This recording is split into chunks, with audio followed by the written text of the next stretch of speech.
मैं हूं अर्पिता आर्या। कोरोना का खतरा अभी टला नहीं है। बार बार हम आपसे ये अपील कर रहे हैं कि मास्क जरूर पहने। इसके लिए हमने एक मुहिम भी शुरू की है, #मास्क पहनो इंडिया। और हम आपसे ये कह रहे हैं कि अनलॉक की प्रक्रिया शुरू हुई है, दूसरी लहर का कहर खत्म हुआ है, कम हुए हैं केसेस, लेकिन तीसरी लहर का खतरा हमारे सामने है। और अगर उस खतरे से बचना है तो मास्क ही सबसे बड़ा हथियार है, इसलिए मास्क जरूर लगाएं। शुरुआत बड़ी खबर के साथ। बड़ी खबर मथुरा से आ रही है, जहां सड़क हादसे के बाद लोगों ने जमकर हंगामा किया, हाईवे पर जाम लगा दिया। इस दौरान भीड़ ने मौके पर पहुंची पुलिस पर भी पथराव किया। ये सीधी तस्वीरें हम आपको उस वक्त की दिखा रहे हैं जब लोग भारी तादाद में सड़कों पर जुट गए। दरअसल एक सड़क हादसा हुआ जिसमें एक गाड़ी की मोटरसाइकिल से टक्कर हुई। मोटरसाइकिल सवार की घटनास्थल पर ही मौत हुई, जिसके बाद ये हंगामा बरपा।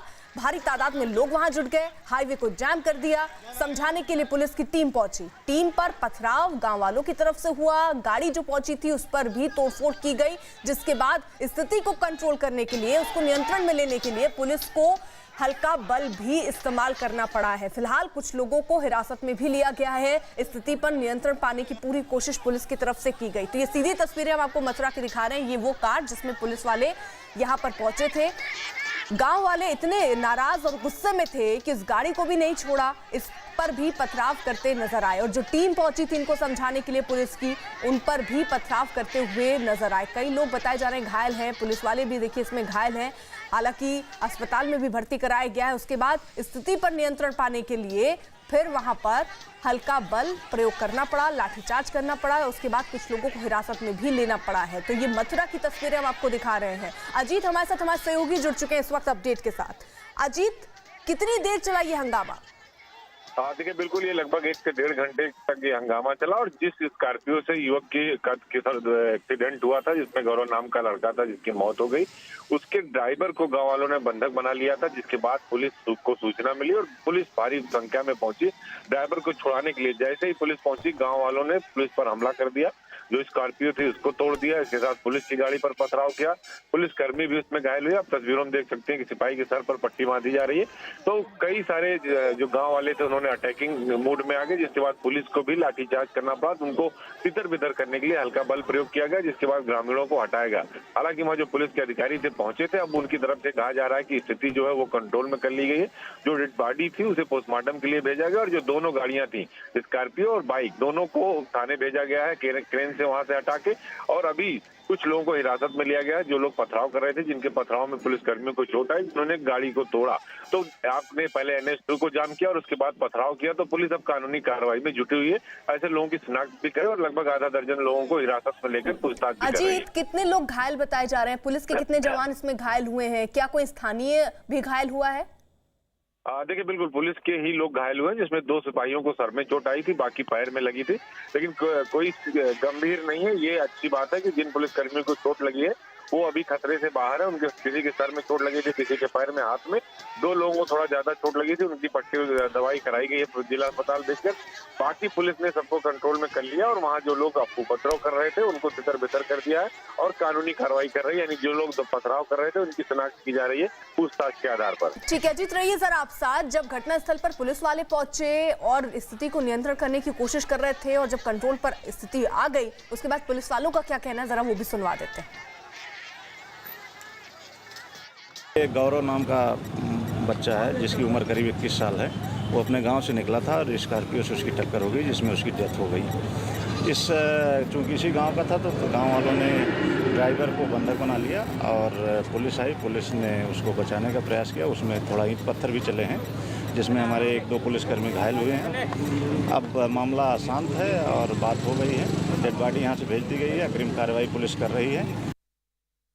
तो अजीत लगातार हमारे साथ मौजूद हैं। अजीत, लोग बवाल किस बात पर करने लग गए? बंधक बना लिया, कितनी देर तक? क्या उसके साथ जो ड्राइवर था उसके साथ मारपीट भी हुई? कितनी देर तक उसको बंधक बनाकर रखा गया? देखिए, बिल्कुल जैसे ही एक्सीडेंट हुआ और एक्सीडेंट लगभग 9 बजे के आसपास हुआ था और ग्रामीणों ने स्कॉर्पियो सवार जो ड्राइवर था उसको बंधक बना लिया। उसके साथ मारपीट भी की गई थी। हालांकि उसको बहुत चोटें नहीं आई है, लेकिन ग्रामीण इस बात पर नाराज थे कि वो गाड़ी सही नहीं चला रहा था। बाइक से जो बच्चा जा रहा था गौरव, उसको जानबूझ से लड़ा दिया या तेज स्पीड की वजह से लड़ा दिया, उससे नाराज थे। जब उसको बंधक बना लिया, इसी आशंका को देखते हुए पुलिस भारी मात्रा में पहुंची कि कहीं ड्राइवर के साथ कोई अनहोनी ना हो या उसे गांव वाले ना मार दे। तो इस सब को लेकर पुलिस ने छुड़ाने की कोशिश की, तो गांव वाले जो है पुलिस पर हमलावर हो गए और जिसमें 2 पुलिसकर्मियों को गंभीर चोटें आई हैं और 4 पुलिसकर्मियों को हल्की चोटें आई हैं। जैसा कि पुलिस के अधिकारी भी कह रहे थे कि स्थिति अब कंट्रोल में हो गई, हमने डेड बॉडी को कब्जे में ले लिया पुलिस वालों ने और जो 2 गाड़ियां थी, दोनों गाड़ियों को थाने पर भेज दिया गया क्रेन से उठाकर। अब फिलहाल स्थिति जो है तनाव जो पूर्ण थी उसको वहां नियंत्रित कर लिया गया और जिन लोगों ने उपद्रव किया या पथराव किया जिसमें पुलिस वालों को चोटें आई, गाड़ी में तोड़फोड़ की गई, उसको लेकर पुलिस अब नई FIR करेगी और 6 लोगों को हिरासत में लिया, आधा दर्जन लोगों को, उनसे पूछताछ के आधार पर और लोगों की गिरफ्तारी की जाएगी। जरा तस्वीरें उस वक्त की आपको दिखा देते हैं जब इस समय ये मंजर हुआ, ये एक्सीडेंट होता है। उसके बाद जो युवक था 21 साल का, वो इसमें उसकी मौत हो जाती है, जिसके बाद ड्राइवर जो स्कॉर्पियो गाड़ी का था, पूरे गांव वालों ने उसे बंधक बना लिया और वहां पर जमकर हंगामा करने लगे। पुलिस की टीम को जैसे जानकारी मिली मौके पर पहुंची, लेकिन पुलिस की टीम जब पहुंची तो वहां पर गांव के जो लोग हैं वो उन्हीं पर बरस पड़े, जमकर पथराव करते रहे। बाद में पुलिस ने स्थिति को नियंत्रण में करने के लिए लाठीचार्ज किया, कुछ लोगों को हिरासत में लिया और जो ड्राइवर जिसको बंधक बनाया गया था उसको फिलहाल छुड़वाया। फिलहाल अब जो लोग पथराव कर रहे थे वो कौन से लोग थे जिसकी वजह से कई पुलिस वाले जो हैं वो घायल हुए हैं, उन्हें भी अब ढूंढा जा रहा है। अजीत हमारे साथ मौजूद है। अजीत, क्या कोई स्थानीय भी है जो घायल हुआ हो या कितने लोगों को हिरासत में लिया गया अभी? देखिए, अभी आधा दर्जन के आसपास लोगों को पुलिस ने हिरासत में लिया, उनसे पूछताछ कर रही, क्योंकि हमला जो है वो स्थानीय लोगों की तरफ से हुआ था। लिहाजा पुलिस की तरफ से जो बल प्रयोग किया गया उसमें किसी को ज्यादा चोटें नहीं आई है। पुलिस ने सिर्फ भीड़ को तितर बितर करने के लिए बल को प्रयोग किया था, लेकिन पुलिस वालों को चोटें जरूर आई है। लिहाजा पुलिस की तरफ से ये बात कही जा रही है कि वो अग्रिम कार्रवाई करेंगे, शिनाख्त की जाएगी। जिन्होंने पथराव किया जिससे पुलिस कर्मियों को चोटें आई, गाड़ी की तोड़फोड़ की, उसको लेकर अग्रिम कार्रवाई की जा रही है।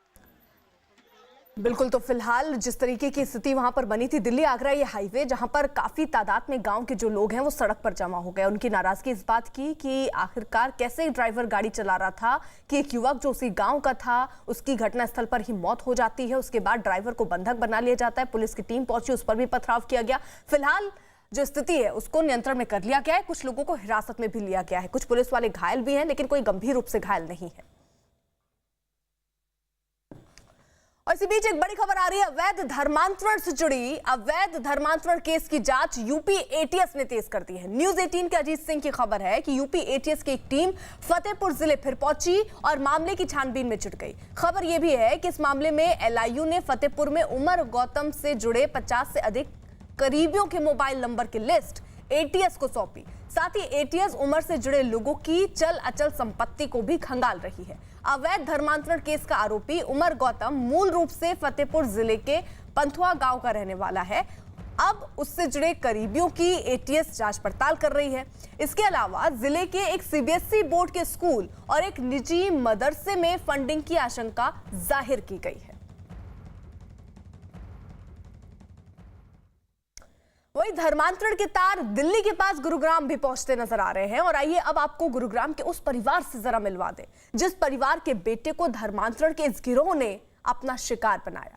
गुरुग्राम के रहने वाले राकेश यादव ने अपने एक मूक बधिर बेटे मन्नू यादव का धर्म परिवर्तन करवाने का आरोप लगाया। उनका आरोप यह है कि धर्म परिवर्तन करवाकर उनके बेटे का नाम अब्दुल मन्नान कर दिया गया। उन्होंने कहा कि मामले का पर्दाफाश होने के बाद एटीएस के अधिकारी उनके पास पहुंचे। मन्नू यादव के पिताजी हमारे साथ हैं। ये बताइए कि क्या हुआ था आपके बेटे के साथ, क्या सूचना आपको और कब दी गई? देखिए, मेरे बेटे का ब्रेन वॉश करके उसका धर्म परिवर्तन किया गया है और सूचना हमें मिली थी, बेटे ने ही दी थी मुझे सूचना, और ये भी 17 फरवरी को सुबह के टाइम। क्या कहा आपको? मेरे को बोलता सुनता है नहीं, गूंगा बहरा है तो इशारों में बात करता है। तो उसने ठा के एक एफिडेविट हाथ में पकड़ा दिया, उसमें देखा था तो बोल तो सकता ही नहीं है। उस एफिडेविट में क्या लिखा था? उसमें लिखा था कि मन्नू यादव, पिता का नाम है राजी यादव और धर्म हिंदू, कन्वर्जन किया नाम मन्नू यादव से ये मनन, ये अपना अब्दुल मनन कर दिया।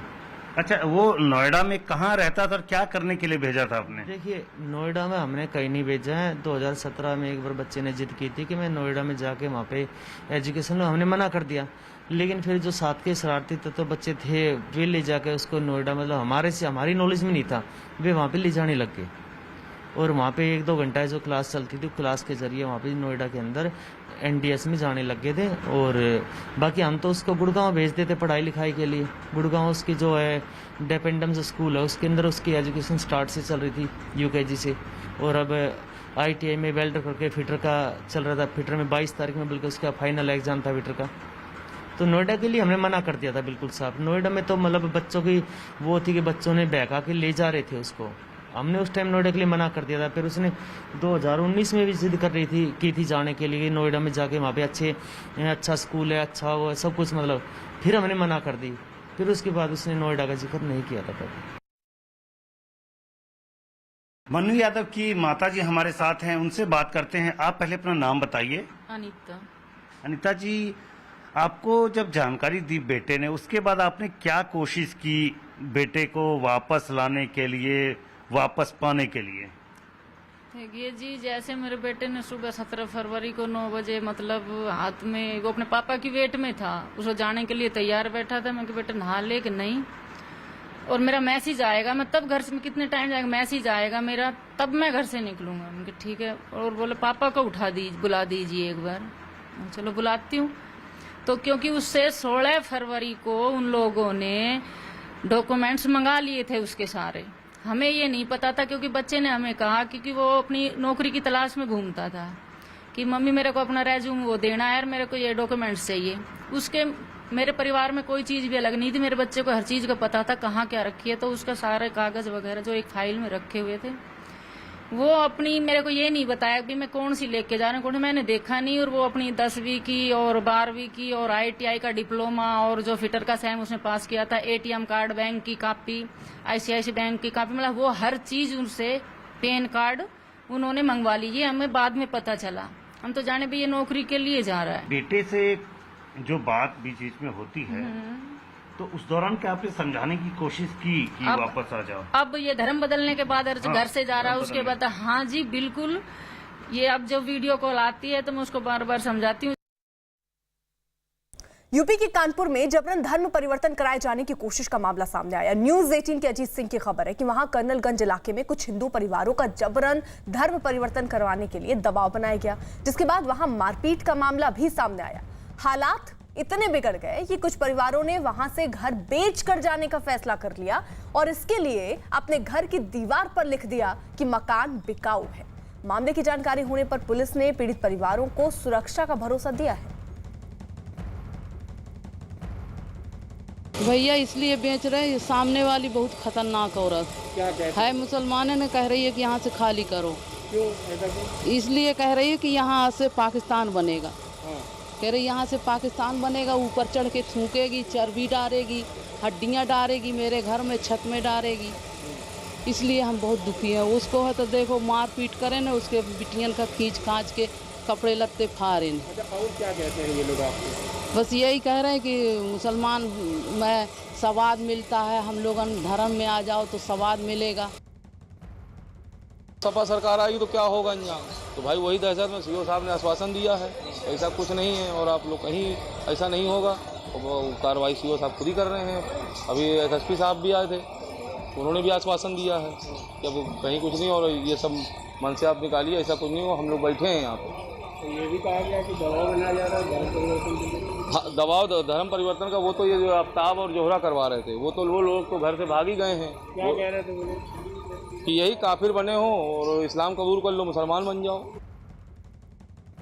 एक लड़की है, बच्ची है, उसके साथ छेड़खानी हुई और उसके बाद ये मारपीट हुई।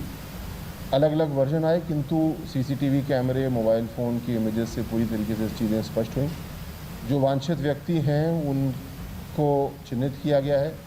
उनके खिलाफ जो साक्ष्य हैं, विशेषकर इलेक्ट्रॉनिक साक्ष्य, उसके आधार पर कार्रवाई की जा रही है और इनमें से किसी को भी बख्शा नहीं जाएगा। सख्त कार्रवाई की जाएगी, इतनी सख्त कार्रवाई की जाएगी जिससे कि भविष्य में इस इलाके में कोई भी इस तरह की बदतमीजी, अपराध करने का ना सोचे। धर्मांतरण केस के तार जाकिर नाइक से भी अब जोड़े जा रहे हैं। जांच एजेंसियों को कई अहम जानकारियां इस बाबत मिली हैं। न्यूज़ 18 की विवेक गुप्ता की खबर है कि धर्मांतरण मामले में एक संस्था IDC यानी इस्लामिक दवाह सेंटर अब खुफिया एजेंसियों के रडार पर है। वहीं मामले में जाकिर नाइक का नाम सामने आने पर जाकिर नाइक के वकील ने उन पर लगे आरोपों को गलत बताया है।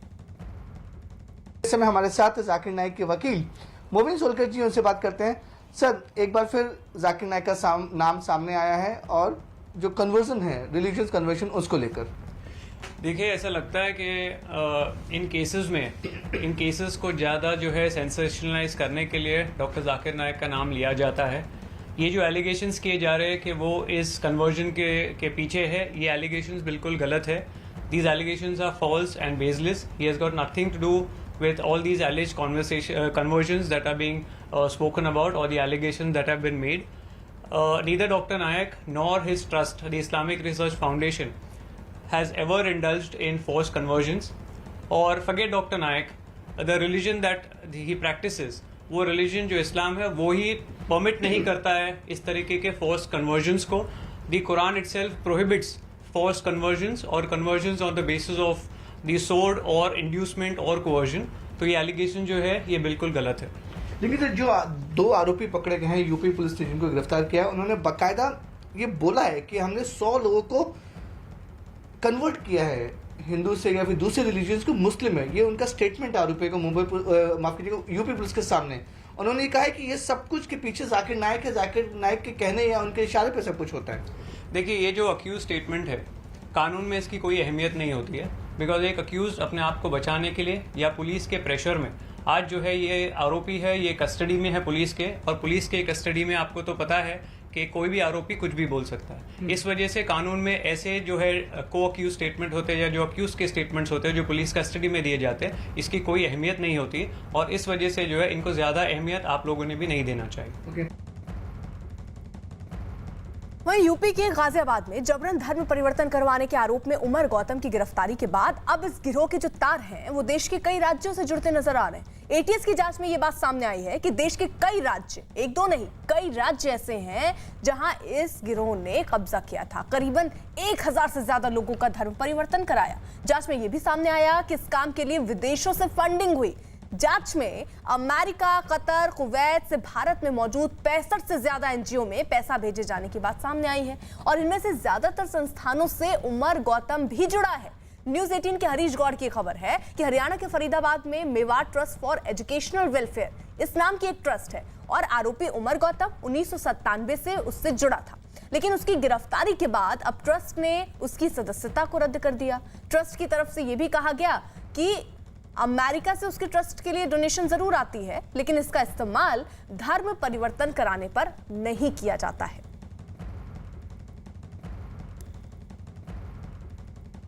यूएसए से मेरे एक फंड आते हैं बच्चों की फीस के लिए। खाली बच्चों की फीस जो स्कूलों में बच्चे की फीस होती है उसके लिए काम आता है। सालाना अमूमन कितना पैसा आता है? कभी 7 लाख, कभी 10 लाख, कभी 15 लाख, कभी 20 लाख, इससे ज़्यादा नहीं। एक साल में तो कभी कन्वर्जन के बारे में उमर साहब ने बात की कि कुछ लोगों को उससे उमर साहब का कोई लेना देना नहीं। धर्म परिवर्तन के रैकेट का पर्दाफाश होने के बाद नोएडा के एक परिवार ने अपनी आपबीती सुनाई। इस परिवार का दावा है कि उन्होंने 2018 में अपने बेटे के लापता होने की रिपोर्ट दर्ज करवाई थी। परिवार का यह भी कहना है कि उनका बेटा सेक्टर 30 में ITI का कोर्स करने जाया करता था।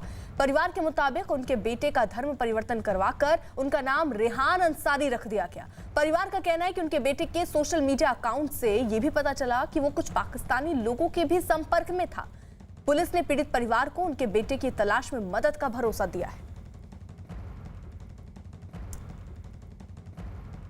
मई 2018 से गया हुआ है और अभी तक उसका कोई पता नहीं है। हम लोगों ने रिपोर्ट करवाई फेज 2 पुलिस स्टेशन में 11 मई 2018 को करवाई, और हमने बताया पूरा कि ये इसका रिलीजन कन्वर्ट का इसमें है। तो बोला गया कि आप इस तरह से लिखो, FIR जैसा हम बता रहे हैं वैसे लिखो। वो जिसका एक लास्ट फ़ोन आया था जब वो गया था, उससे पहले उसने कॉन्फ्रेंस कॉल करवाई थी। मोहम्मद नाजिर नाम का था वो आदमी, और वो बहुत बदतमीजी से बोल रहा था कि अगर आप ये आपका लड़का अगर कुछ करना चाहता है, करने क्यों नहीं देना चाहते हो, आप कौन होते हो मना करने वाले। थाना फेज 2 पर एक मुकदमा पंजीकृत हुआ। मुकदमे के उपरांत दौरान तफ्तीश ये बात पता चली कि उस लड़के ने फेसबुक पर मोहम्मद रेहान अंसारी नाम से एक ID बना रखी है, वो आईडी अब बंद है। लड़के की तमाम माध्यमों से बरामदगी के प्रयास किए जा रहे हैं। वहीं जबरन धर्म परिवर्तन कराने के मामले में पकड़े गए उमर गौतम की जांच में एक और बड़ी जानकारी सामने आई। न्यूज़ 18 के अजीत सिंह की खबर है कि उमर गौतम लखनऊ से चल रही एक संस्था का उपाध्यक्ष भी है। इस संस्था का नाम Hasan education and welfare foundation है, जिसके 10वीं तक के 2 स्कूल महिदाबाद और हरदोई में चल रहे हैं। ये भी बताया जा रहा है कि यूपी ATS के रडार पर अब इस फाउंडेशन से जुड़े कई लोग हैं।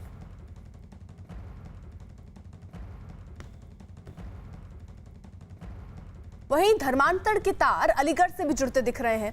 न्यूज़ 18 के नीलम शर्मा की खबर है कि जांच के दौरान धर्मांतरण के आरोप में गिरफ्तार उमर गौतम का एक वीडियो भी सामने आया, जिसमें वो अलीगढ़ मुस्लिम यूनिवर्सिटी में स्पीच देता दिख रहा है। यूनिवर्सिटी प्रशासन ने इस वीडियो की जांच की बात कही है, क्योंकि इस यूनिवर्सिटी की एक छात्रा सृष्टि तिवारी और उनके भाई के धर्म परिवर्तन का भी मामला सामने आया है। उठना बैठना था, वहीं कहीं किसी भी तरह से इनका जो भी प्रकरण रहा, ये तो उन्हीं को व्यक्तिगत रूप से पता होगा। तो उन्होंने एक दूसरे के संपर्क में आने के बाद ये एक जाल में फंसाकर एक पूरा जो रैकेट चल रहा है, जैसा कि हम अखबारों में भी पढ़ते हैं और जानकारी में भी आता है, ये प्री प्लान्ड तरीके से इस तरह से किया जाता है। वाकई में बहुत खेद का विषय है। एक धर्म विशेष से ताल्लुक़ रखने वाले व्यक्ति और लोगों को, विद्यार्थियों को गुमराह किया जाता है और फिर उनका धर्म परिवर्तन करा दिया जाता है। आज सुबह अखबार के ज़रिए से जैसे हमें मालूम हुआ, तो तब से हमने पता लगाना शुरू किया, लेकिन हमारे जो रिकॉर्ड है उसके बेसिस पे जो हमने पता किया, उसमें ये लग रहा है कि उमर गौतम का as a student Aligarh Muslim University से कभी कोई ताल्लुक़ नहीं रहा, क्योंकि कहीं भी हमारा रिकॉर्ड उसको शो नहीं कर रहा इस नाम का कोई आदमी जो यहाँ पर इनरोल रहा हो किसी क्लास में, जो अब तक की जानकारी है। आगे भी हम मालूम कर रहे हैं, शायद हो सकता है कि जो रिकॉर्ड हमारे पास अवेलेबल है उसमें ना शो कर रहा हो, तो इसको हम आगे जो हमारी यूनिवर्सिटी के रिकॉर्ड है उससे भी हम पता करेंगे। धर्मांतरण पर VHP नेता सुरेंद्र जैन का क्या कहना है, पहले आपको ये भी सुनवा देते हैं। धर्मांतरण बलपूर्वक हो सकता है, हुआ है छल कपट से, और अभी जो एक प्रकरण सामने आया, धर्मांतरण का पूरा माफिया, विदेशों से पैसा, मूक बधिर बच्चों का धर्मांतरण, उनके मानव बम की तरह से उनका उपयोग करना। मैं समझता हूं कि धर्मांतरण पर भी रोक लगनी चाहिए, और घर वापसी जो चले गए लोगों का अधिकार है उसको किसी तरीके से रोकना नहीं चाहिए। धर्मांतरण पर बड़ी खबर आ रही है वाराणसी से। न्यूज़ 18 के रवि पांडे की खबर है कि पुलिस ने वाराणसी के चौबेपुर इलाके में धर्म परिवर्तन का एक नया मामला सामने आने की बात कही है। पुलिस ने इस मामले में दस्तावेज मिलने का दावा किया, हालांकि परिवार के लोगों ने धर्म परिवर्तन की किसी भी जानकारी से इनकार किया। यहां तक कि पुलिस को जिस शख्स के धर्म परिवर्तन की आशंका है, उसने भी खुद मोबाइल फोन पर हुई बात में धर्म परिवर्तन से इनकार किया है।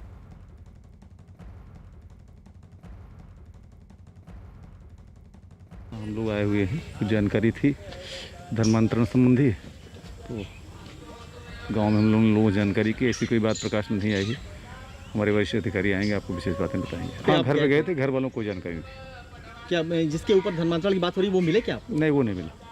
वो नहीं मिला, उससे फ़ोन से बात हुई, उसने कहा ऐसी कोई बात नहीं है, फिलहाल वो मिल जाएगा तो सारी बातें क्लियर हो जाएंगी। तो कुल मिलाकर जिस तरीके की स्थितियां इस वक्त बनती नजर आ रही हैं, अब तार जो है वो कई जगहों से जुड़ते नजर आ रहे हैं, और अब जांच भी जो है वो शुरू होती हुई नजर आ रही है। तो आखिरकार इसके तार कहां से जुड़े हैं, क्या विदेशी फंडिंग भी इसको लेकर कुछ हो रही है, इस पर भी अब पुलिस जो है वो जांच कर रही है। कई नए मामले भी सामने आ रहे हैं जिसको लेकर पुलिस जांच को आगे बढ़ा रही है। इस बीच नवी मुंबई के पुलिस कमिश्नर ने सुरक्षा व्यवस्था के भारी इंतजाम किए जाने की बात कही।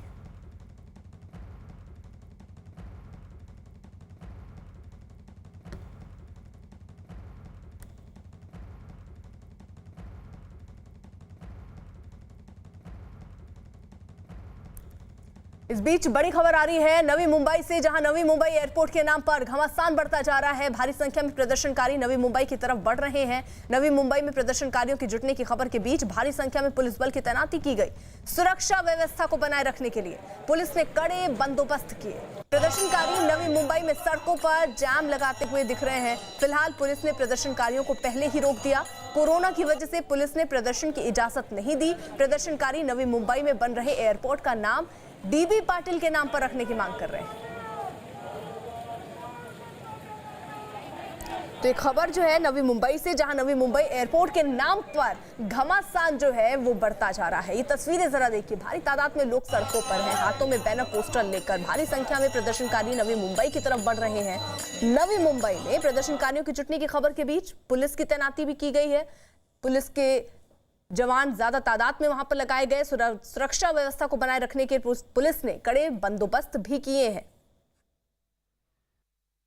नई मुंबई एयरपोर्ट को दीबा पाटिल इनका नाम दिया जाए, इसके लिए आंदोलन जो है जारी है। हमारे साथ पार्षद महेश बाल्दी है, हम उनसे बात करते हैं कि क्या आंदोलन की क्या भूमिका है और किस वजह से आंदोलन हो रहा है। ये नवी मुंबई में जो इंटरनेशनल एयरपोर्ट हो रहा है उसके नामकरण को लेके वाद है। यहाँ के भूमिपुत्र स्थानिक, यहाँ के जो जिसने इस महाराष्ट्र को 12.5% डेवलप लैंड की दिशा दी, वो स्वर्गीय हमारे दीबा पाटिल साहब का नाम देना चाहिए।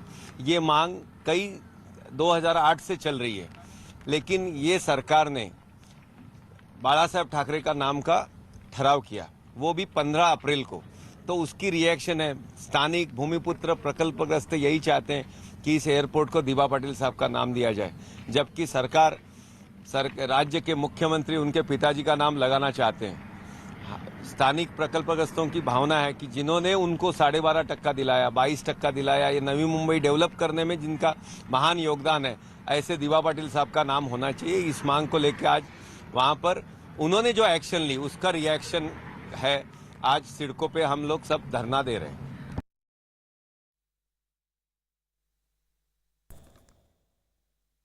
इस बीच नवी मुंबई के पुलिस कमिश्नर ने सुरक्षा व्यवस्था के भारी इंतजाम किए जाने की बात कही।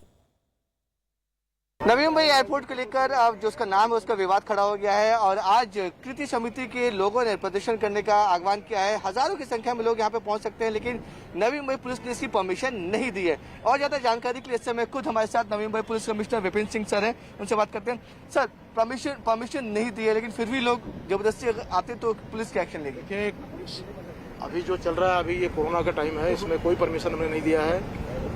और फिर भी वो डीबी पाटिल जो कृति समिति, उन्होंने लोगों को आह्वान किया, अपील किया है। तो जिनकी भावना है, ऐसी हमारे पास इनपुट है कि कुछ लोग आ सकते हैं, आ रहे हैं। हमने हालांकि आजू बाजू सबको बोल के रखा है कोई आना नहीं चाहिए, लेकिन फिर भी अगर आएंगे तो उसके हिसाब से हमने एडवोकेट बंदोबस्त लगा रखा है। यहाँ पे हमारे पास पर्याप्त बंदोबस्त है और जो भी प्रतिबंधक कार्रवाई करना हम सारे कर रहे हैं। और हम कोशिश करेंगे कि यहाँ पे लोग ज़्यादा उसमें संख्या में नई मुंबई में नए आए, और आते हैं तो शांति से हम ये जो बंदोबस्त है उसको हम शांति से पूर्ण करने की कोशिश करेंगे।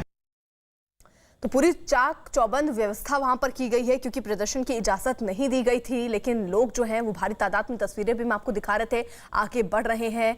और ये दरअसल एयरपोर्ट के नाम पर विवाद शुरू हुआ है, जिसको लेकर घमासान अब बढ़ता हुआ नजर आ रहा है। नवी मुंबई की तरफ प्रदर्शनकारी जो हैं वो बढ़ रहे हैं। प्रदर्शनकारियों को पहले ही रोका गया, लेकिन लोग मानने को तैयार नहीं हुए। विवेक गुप्ता हमारे साथ जुड़ चुके हैं इस वक्त अपडेट के साथ। विवेक, फिलहाल क्या स्थिति है? कितने प्रदर्शनकारी सड़क पर दिख रहे हैं और क्या मांग वो कर रहे हैं और किस तरीके से उनको रोका जा रहा है?